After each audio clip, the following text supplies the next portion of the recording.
Hello guys, good afternoon. আজকে আর good morning করা হয়নি, সকাল থেকে আজকে ভীষণ ব্যস্ত ছিলাম। কেন কি আজকে আবার এক জায়গায় একজন ডক্টরের কাছে যাওয়ার আছে। তো কেন যাওয়ার আছে বলবো, একটা সমস্যা হচ্ছে আমার, সেটা হচ্ছে একটা স্কিনের সমস্যা হচ্ছে। তো বলছি পরে। আমি এতক্ষণ কি করছিলাম সেটা বলছি। সকাল থেকে ঘুম থেকে উঠে তো তোমার করেছি, পুরো একদম রান্নাঘরটা আসলে না 3 মাস টানা করেছি, তো কাজ করেছি। অফিসে কোনো ছুটি ছিল না বলেছিলাম আগেই। তো এবার সেই কারণে না এতটাই টায়ার্ড থাকতাম, বাড়ি ঠিক মতো গোছাতে পারতাম না, যেইটুকু পারতাম সেইটুকু গোছাতাম। দিয়ে ছুটি পড়েছে যেই এখন 21 দিনের ছুটি রয়েছে, তার মধ্যে তোমার প্রথম প্রায় 7-8 এই 5 তারিখ থেকে ছুটি পড়েছে। এই আজ কালকে অবধিও পুরো একদম ল্যাদ খেয়ে বেড়াচ্ছিলাম। তারপরে আজকে একটু এনার্জি এসে সকাল থেকে পুরো একদম রান্নাঘর পুরো একদম সব কৌটো নামিয়ে পরিষ্কার করে গোছালাম পুরো। তারপরে সিলিন্ডার সরিয়ে পুরো সব ক্লিন করলাম, করে কাপড় জামা কেচে মশলার ডিব্বাগুলো ধুয়ে তারপরে ওই যে পায়রায় পটি করে রেখে দেয় বলেছিলাম, পুরো আবার যাচ্ছে তাই অবস্থা। গাছগুলোয় জল দিলাম, এই করে ঠোরে স্নান টান করে এসে পুজো দিয়ে এই এসে বসলাম। এই বসে এখন আমার তো আজকে খেতে ইচ্ছে করছিল না, গরমে শরীরটা ভাল লাগছে না। তার মধ্যে কাল পরশু এরকম মাছ মাংস এইসব খেয়েছি, ভাল লাগছে না। আমি বললাম যে আমি করব, মুড়ি চিনির জল খেয়ে নেবো। আমার একদম ভাত কিচ্ছু খেতে ইচ্ছে হচ্ছিল না। ও তো কল করে, ও ভেবেছে আমি একা রয়েছি রান্না করবো না। ও আবার বললো যে আমি তোমার জন্য fried rice chilli chicken order করছি। আমি বললাম একদমই না, তার কারণ আমি পারছি না, একদম মশলাপাতি খেতে ইচ্ছা করছে না কিচ্ছু। তাও এবার আমার মা শুনেছে, এবার যেহেতু কাছাকাছি বাড়ি, একদম হালকা পাতলাভাবে ভাত ভেজে পাঠিয়ে দিয়েছে। হ্যাঁ, দিয়ে ডিম আলু দিয়ে ভাত ভেজে পাঠিয়ে দিয়েছে। তো এবার ব্যাপারটা বলি, আমি কোথায় যাব সেটা হচ্ছে, আমি যাবো হচ্ছে তোমার অ্যাপোলো ক্লিনিক। তো ওইখানে হচ্ছে একজন ডার্মেটোলজিস্ট আছেন, তো ওনার কাছে দেখাবো। ব্যাপারটা হচ্ছে আমি আমার কিছুদিন ধরে খুব স্কিনের সমস্যা হচ্ছে। আমার অ্যালার্জি হয়েছিল বলছিলাম, রোজ আমি খাচ্ছিলাম ওষুধ, তো কমছে না। তো এই দেখো,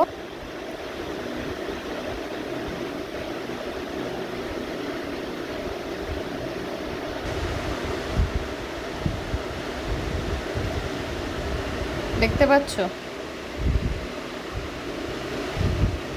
এই যে এই জায়গাগুলো হয়েছে, বুঝতে পারছেন তো? এই হয়েছে, কমছে না।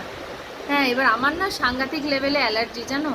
এবার আমার একবার হয়েছিল অ্যালার্জিতে, পুরো শ্বাসনালী ফুলে গেছিলো, শ্বাসনালী আটকে গেছিলো, মরেই যেতাম সেইবার।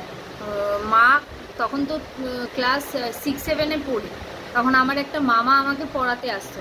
এবার আমি কেসেই যাচ্ছি, দিয়ে এরকমভাবে শ্বাস একবার টেনেছি যেই, আর না বেরোচ্ছে না ঢুকছে, আটকে গেছে। এবার চোখ ফোক উল্টে গেছে। এবার মামা ভেবেছে আমি পড়বো না বলে আমি নাটক করছি। না, বলছে নাটক করিস না। তারপর যে চোখ ফোক উল্টে গেছে, মা দৌড়ে এসে রান্না করতে করতে এসে, মা খালি পায়ে ওই কোলে নিয়ে, ও ভাবো আমি 6-এ পড়ি তখন, কোনোভাবে কোলে তুলে নিয়ে খালি পায়ে দৌড় সেই গির্জা মোড়, হ্যাঁ বিটি রোড, ওখানে গিয়ে রিক্সা করে জয়ন্ত ঘোষাল যে চাইল্ড স্পেশালিস্ট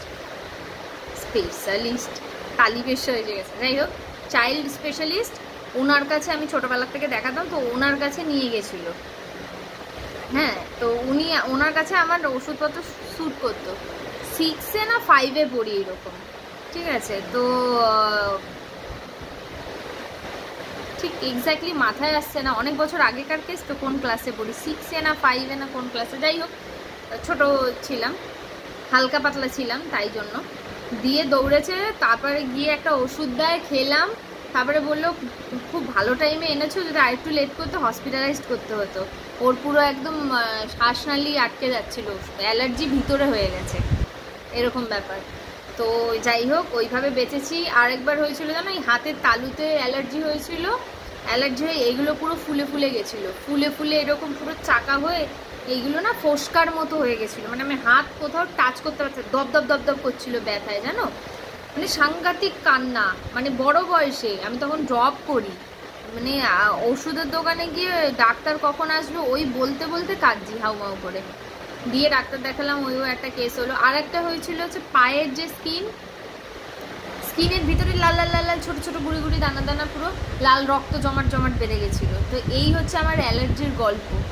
তো তোমাদের কার কার এরকম অ্যালার্জি আছে সাবধান। আমার আবার কোনো ফুডে অ্যালার্জি নেই, আমার ডাস্টে অ্যালার্জি আছে।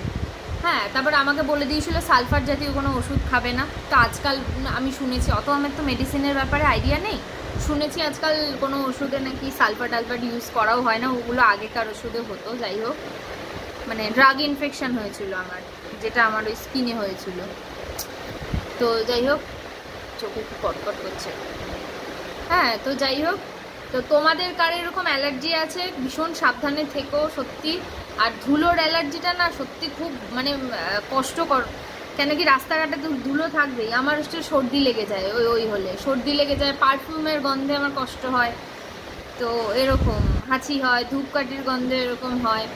তো যাই হোক, তোমাদের যাদেরই অ্যালার্জি আছে এই গরমে সাবধান, আর এই ধুলোবালিতে, আর তার মধ্যে আমার গোদের ওপর বিস্ফোরা যাকে বলে, হ্যাঁ মাইগ্রেন, তোমার রোদে বেরোলেই হচ্ছে অসম্ভব পেন হয়, মানে কি বলবো, মানে দপ দপ দপ দপ করতে থাকে মাথাটা পুরো একদম। এখন তো ছুটি আছে বলে চাপ নেই, ঠিক আছে।